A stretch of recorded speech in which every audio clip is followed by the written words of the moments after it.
Hello everybody and welcome back to Dale Talks. As usual, it is myself, Mary Dale, and I'm back here with another episode. How's everybody doing? Hope everybody is well. How's your day going? Hope you're having a good day.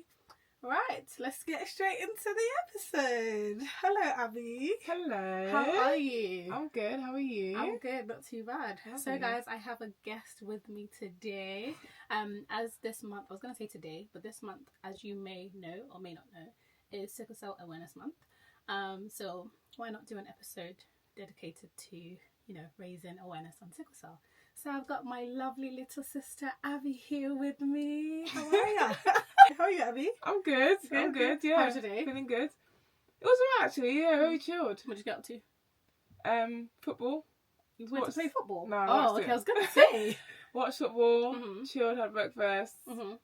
And yeah, came here. Wait, there was a match today. I think there's several matches today. There was several matches in yeah. London. Yeah. So you went all? No, I didn't go. Oh, just I was watched on at home, TV. yeah, Okay, yeah. duh, obviously. But like I said, I've got Abby here with me. And the reason why I have Abby on is because Abby has sickle cell.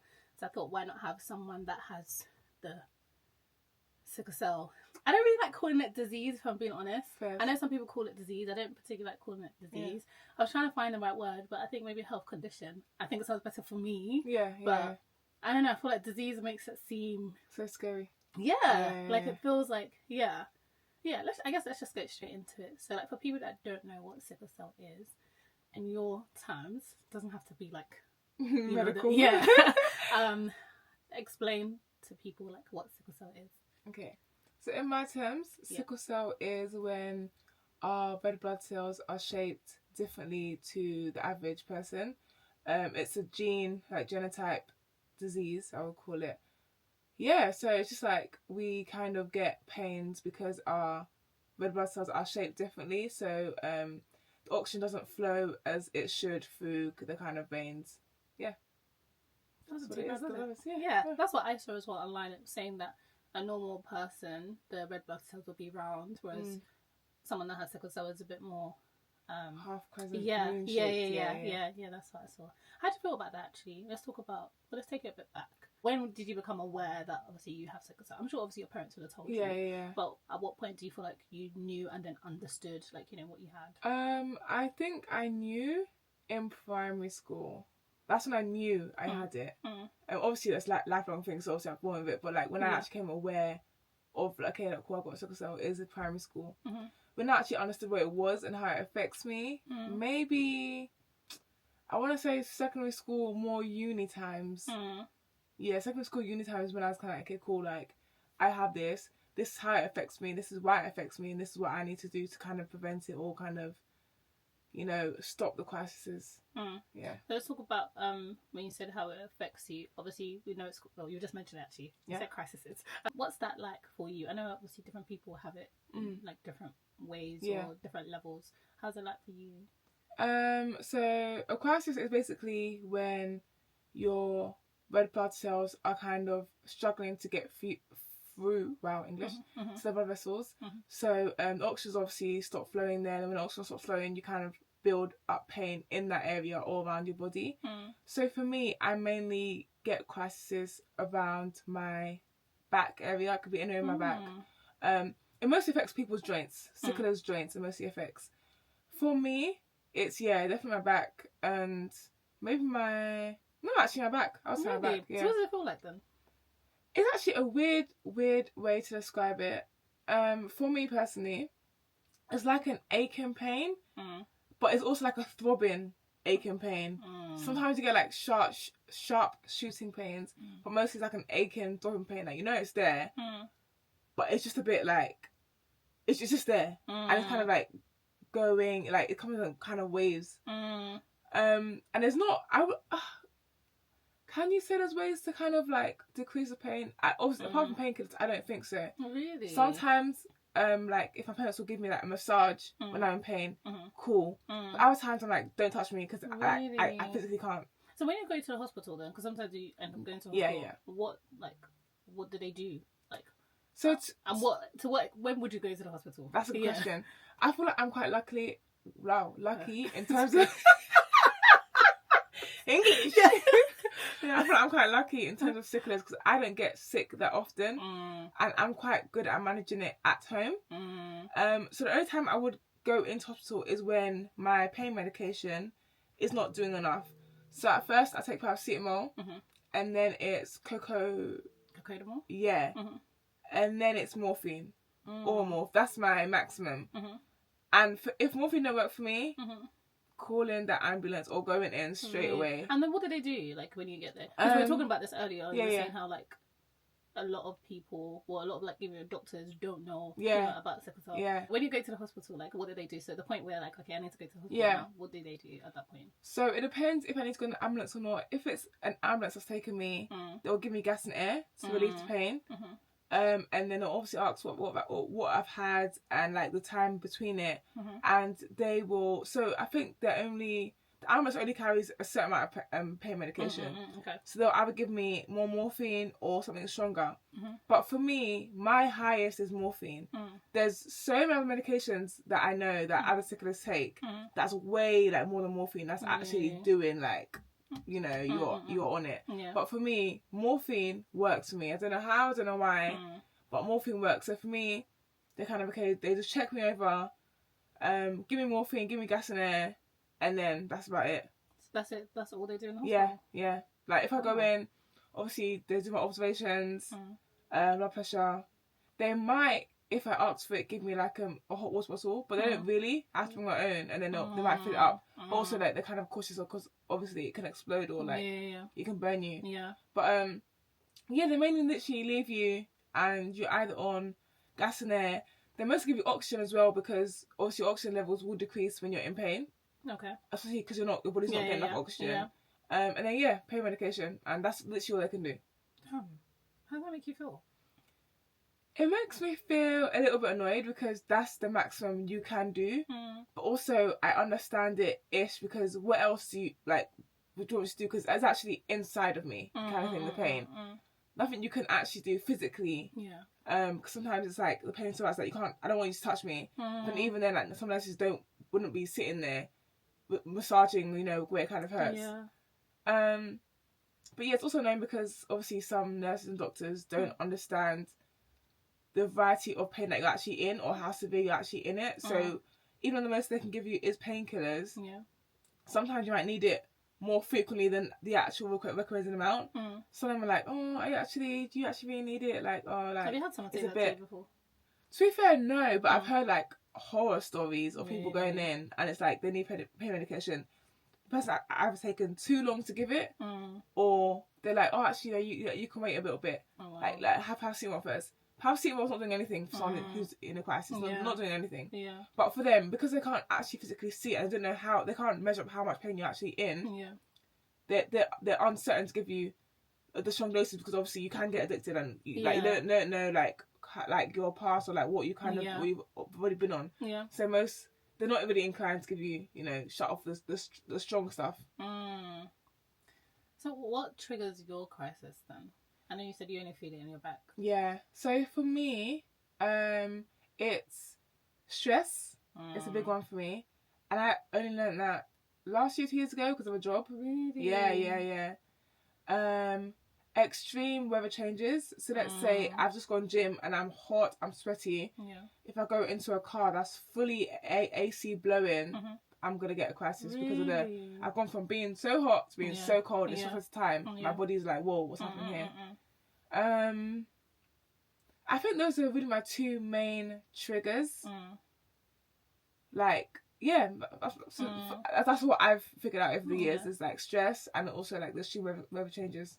And what other kind of other effects does it have on you? So if it's not like obviously the extreme, like you're feeling crisis, like pain in your back, is there any other like little things that you feel like maybe kind of affects like your day to day?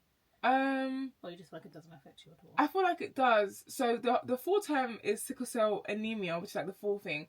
So for me, I'm always tired, like most tired, like because my iron levels are just so low. Yeah. So tiredness, fatigue, but also like sometimes feeling general aches and pains, not in terms of a crisis, but like your body's feeling like somehow like like you need to rest kind of things. Yeah. Or you kind of get like joint pains. Or some people with sickle cell are more inclined to either get other health conditions like diabetes, blood clots, stroke. I've heard that. I want to talk about your family a little bit. I was just thinking, like, I should have mentioned this in the beginning. The reason why I feel like I kind of want to raise awareness a little bit is for people to just make sure that they're checking. Like, obviously, at this age, well, whatever age you are, if you obviously are looking for a partner, you obviously want to get married, I think it's a very important question to ask. Like, what's your genotype? Yeah. What's your genotype? I think it's an important question to ask. Obviously, there's people that have sickle cell, and we should have mentioned in the beginning. With people that have sickle cell is because both parents are either carriers of sickle cell or have sickle cell. One is AS and the other person is AS as well. So the likelihood, what do you say, 1 in 4? 1 in 4. We'll have the full blending. Yeah. Which obviously in your case is what's happened. Yeah. So that's why I kind of want to talk about it from that, perspective. Like, if you're looking to get married, like, just make sure that, you're checking. Obviously sometimes you don't know, these things. So it's important to check, it's important to ask. And just be sure, because you don't want to find yourself in a situation where, I don't want to say it's unfortunate, because it's not a sad or bad thing that you have sickle cell. I'm grateful that you're here. Do you know what I mean? But at the same time, it's also not nice when you see someone that you care about in pain. Do you know what I mean? So it's like, if you can avoid that, why not just do it? Do you know what I mean? Yeah. So how do you feel like it's kind of a long way of asking a question, but how do you feel like it's kind of affected like your family? So I'm Nigerian, so I feel like back in the day in Nigeria, they weren't checking, and if they were lying about it because they thought it wasn't even that deep, or like just sickle cell, like what? Yeah. So I feel like I love how we've started to raise awareness of it now. People are checking their genotype, people donating blood, like people like are speaking about it. Yeah. But I feel like personally, I wouldn't advise someone with an AS going to have an AS, because it is unfair, not only on the family but also on the child, because they're suffering. Because no offense, like your love can't be that strong for you to now get a baby who has sickle cell. Do you know what I mean? Yeah. But to be fair, my family, they've actually, again, because I feel like I'm quite lucky, that they've actually all been okay. Like they make sure I'm okay, like literally all the time. Make sure I'm hydrated. Yeah. They make sure, I'm taking my medication. They make sure, like, if I'm in pain, like, they're, like, on it. Okay, like, what do you need? Like, what can I do for you? So I feel like I'm quite lucky in that aspect. Yeah. But obviously, some other people, they might not understand it fully. Or their families are, like, far away from them. So it's, like, it's hard for them to even understand or, like, help them when they actually do need the time of help. Yeah. But, yeah, I feel like when it comes to family planning, it's so important to be like, okay, I have this kind of conditioning. What do you kind of have? How will we go about it? Yeah. I'm making sure you either know you're gonna have a child with sickle cell. Yeah. Or you're like, okay, cool. It's not worth that risk. Like, let's not do it. It's unfortunate, but let's just not do it because it's gonna be unfair on us. So let's say, for example, I'm a person who was in that hospital daily. That will also take a toll not on me, but also on my mum and dad. Yeah. It could lead them to even splitting, for example, because of the stress is too much. Exactly. Me also being ill, like it's just a lot. So earlier on we were talking about, well, before we started recording, because we were having a haggle situation, we were talking about how it kind of affects, like, your relationship and your friends. Oh, Jesus Christ, I can't speak. English is not easy. We were talking about how it affects your friendships and how it also affects, like, romantic relationships as well. So let's touch on the friendship one first, because you mentioned that you didn't tell your friends. Have you told them now, or they don't know? I feel like they know because I'm more vocal about it on my private stories. Okay, fair enough. I'm more vocal about it, so I feel like they know. Yeah, my close friends. But you didn't tell them first because you said it was awkward. Because how do you kind of like explain it? Yeah. And I was saying that obviously I get it, but because you mentioned holiday, I was saying that. But what if obviously you go on holiday and you have a crisis? Like, how would you expect them to help you?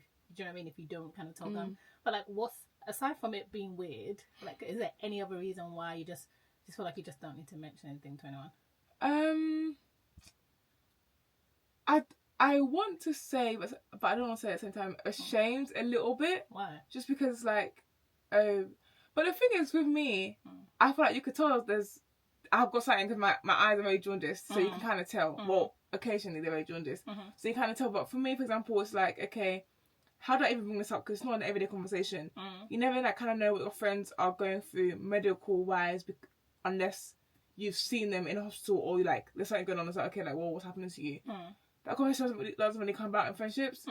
So for me, it was like, okay, how do I bring it up? And also, how can you even help if I tell you? Like, what would I even do? If I kind of but it's you? not about them helping right there and then. It's about them, like, when you do have, if you do have, let me not say when, but if you do find yourself in a situation where you are having a crisis, they need to kind of know in the sense that they can know what to do. Do you know what I mean? Like, I mean, I feel like in your case, like you said, you're lucky that you don't have that much like crisis. Like regularly, you're not always in a hospital, so it's easier to just kind of like, you know, get away with it. But it's also dangerous in the sense that, God forbid, if you find yourself in a sticky situation, how do you expect them to help you? Do you know what I mean? Yeah, no, I do agree with you, and I feel like it is quite bad on my part because it's like I should actually be letting people know. Not to even like broadcast it, but like just to let them know in case of emergencies, this what should happen. Because even at work sometimes when they're like, oh yeah, like, have you got any medical issues or like, are you disabled? I'm like, oh no. But it's like you should actually tell them because you never know what could happen at any stage. But in my opinion, because I know what triggers me or how to deal with it, I know that in the event that we ever go out or go on holiday, it won't be a situation of I'm in a crisis and you're like, oh my gosh, what do I want to do? Because I would have taken medication with me, taken pains with me, and also been like, okay, I know when to kind of stop when I'm kind of hurting before it gets to that stage of, oh my gosh, okay, like, I'm in so much pain. What am I going to do here? So let's talk about your romantic relationships. How has it affected that? How has it affected it in the past, and how has it affected it in the past, and how do you think it affects it now? Yeah. So in the past, I have not told anyone that I've been talking to, involved with, like whatever. I have not told anyone, just because again I have a mindset of. To be fair, over the mindset, I feel like the romantic one's a bit more difficult because you're kind of afraid-ish to kind of scare them away or lose them.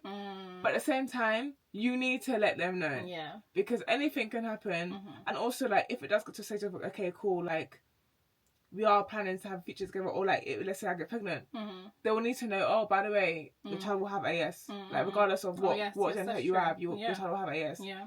So it's like, it is very bad on my part. But at the same time, it's like, yeah, I don't know. I just feel like I think that one is more I'm scared of how you will react more than you need to know because of anything can happen kind of thing. And you need to know like how like what to say to the ambulance or like what to say to anyone. Yeah. So it's quite bad on my part. But what reaction are you scared of? I think I'm more scared of. Okay, first of all, the whole sickle cell disease is like, whoa, disease, like, what's that? Can I catch it? But it's also like them being like, oh, okay, yeah, nah, because obviously it is a big thing. It will affect them one way or another. Yeah. But it's also like, oh, like maybe them being scared of taking off responsibility of maybe looking after me one day, or like them being like, I don't actually want my child to have any of that, or like, oh, like I don't think you had that, so like, no, not really. So when you told your boyfriend, partner, how did he take it? Did he take it how you thought? So, funny story. I actually told him properly when I was actually in hospital with the crisis. Oh my gosh, Abby. Yeah, surprise! You're so silly. Yeah, just because, again, like, how would you even bring up I have sickle cell in a conversation? Because it's not like, oh, no, what do you eat today? Or like, how your family? Or like, yeah, how many siblings you got? You don't ask medical issues. But how do people usually take it? For the people that know, people around you that kind of know, like maybe like your friends, other people that you've told, like, how have you ever had a bad reaction? Or do you feel like they have this misconception that it's like, something, I don't know, different from what it actually is? To be fair, I've actually never had a bad reaction. In my head, it's just like, oh, like, I feel like people think like, oh my gosh, okay, like, start like kind of trying to look after me or like look at me differently, like, oh, like, can't wait to do this, but it's like it's a part of me, but I'm still who I am kind of thing before you even knew about my health condition. But yeah, I think it's just in my head it feels like, okay, like they're gonna be like, oh my gosh, like what, but really and truly, so that's why you don't say anything then. That's I feel like they're gonna act a bit different. Yeah. Oh, I mean, To be fair, you actually never told me. Yeah. You don't. I'm actually quite bad. I'm not really. I wouldn't say I'm. No, I feel like I'm not one of the advocates for sickle cell. Yeah. And I don't also put like my own, but I have sickle cell out there as well. Yeah. So I feel like it is a bit of a, when people like, or my sister people, or like, let's say I'm not sure, it was like, oh, what's wrong? I was like, oh, I had a crisis. Yeah. I was like, oh, okay. Yeah. Because obviously you can say crisis, but like people don't actually know it's always a crisis. I think, oh, like mental health crisis, like what's going on? I'm like, oh yeah, like I've got sickle cell. Yeah. So, oh, okay, like cool. Yeah. Because even uni actually, I didn't tell anyone. I don't think. And uni that's the time that you're actually exploring yourself and your health condition by yourself. So I went to Norwich, and which is a predominantly white area. So I was doing nursing as well, and it was Christmas time actually, and most people come back home, whatever. But we saw a placement. Okay. One day I walked back from my friend's apartment. It was snowing, but I only had like them slipper socks things that you wear at home. Yeah, I had that, and I was like, oh, like I'll walk back. It's far accommodation. It was not far. Cool, walk back now. And I couldn't sleep, and I was like, oh, like my body is feeling a type of way. It's on medication now, guys. The pain that's the first time I feel like it probably hit me like, okay, cool, like I'm myself now. How do I do this?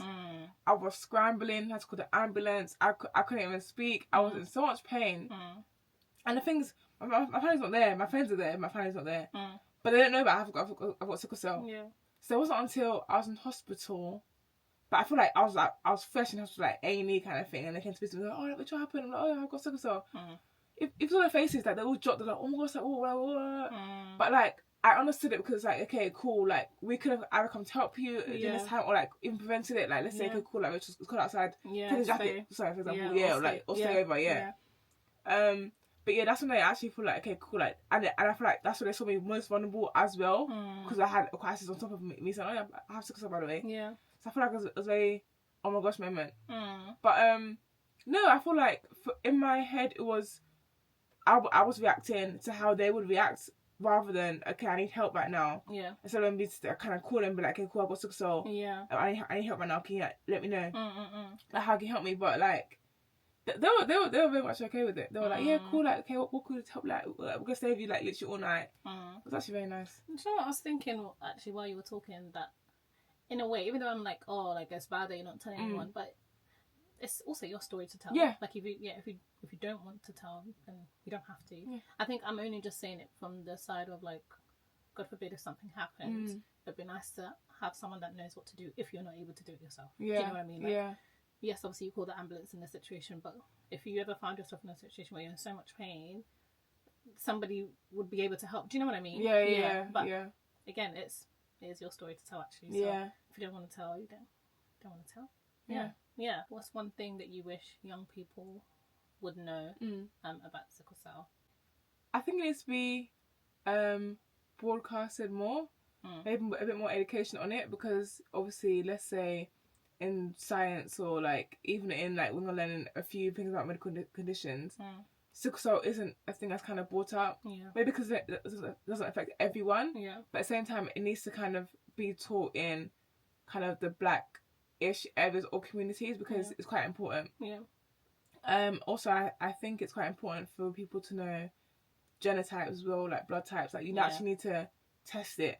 And also for blood donations, they need to know, okay, cool, like anyone can kind of give blood. And like it's a good cause to it, because people are like, oh, I give blood, I don't like this blood, but like you're not actually gonna lose your blood. You're gonna be fine, kind of thing. So I feel like it needs to be advertised a bit more. Even like the younger youth of like, okay, cool, donating blood. Here's a good reason why you should do it. So yeah, I feel like it will actually help people to actually understand what sickle cell is and just get the word out there more. I love that. What message would you like to leave people during this sickle cell awareness month? So I think I'm kind of touching everything. Anyway, but if there's like one message you'd like to leave everyone, please share. Okay. I think I have 3 messages. Oh, love that. Look at you. One is donate blood, because it's actually very important and it's needed. Not even in sickle cell people, like literally anyone can need blood at any given time. And if you're the right blood type for that person, please give blood, because it's actually needed. 2, I feel like this is to the health community. It needs to be taught more in either lectures or even posters around places, like to be taught more, because some people don't actually know what it is. Yeah. And I get GPs do go through a lot of training or whatever. They have a lot of health conditions to actually memorize, or like, you know, anything that can happen. But at the same time, I feel like it's quite bad if someone's going to you and you don't know what the condition is or how it affects someone. Yeah. And also like what you can even do to help. Yeah. And another lesson is just be kind to everyone, because you don't actually know, like, let's say for example, sickle cell is actually an invisible disability. Yeah. So you don't know who has it and who doesn't have, or like who has what kind of thing. Yeah. So I feel like just be kind, because someone could be going through a silent crisis but don't actually know they're going through a silent crisis. And they're struggling-ish, but you're like, oh, like, but let's say like you're stressing them out more, so it's adding to the crisis pain. And that's not good. So be kind to people. I love that. Yeah. Oh, thanks, Abby. Yeah, thank you so much for coming on. Thank you for inviting me. You've had a good time. I have. Yeah, me too. I've lost. Lovely. Thank you so much. Thank you all for listening. And yeah, I'll catch you guys in my next episode. Don't forget to follow me on my socials. Don't forget to follow me Instagram, Dayo Talks, TikTok, everything's Dayo Talks, DEYO Talks. Search me up, follow me, share, like, comment, all of that good stuff. I'll catch you guys in the next episode.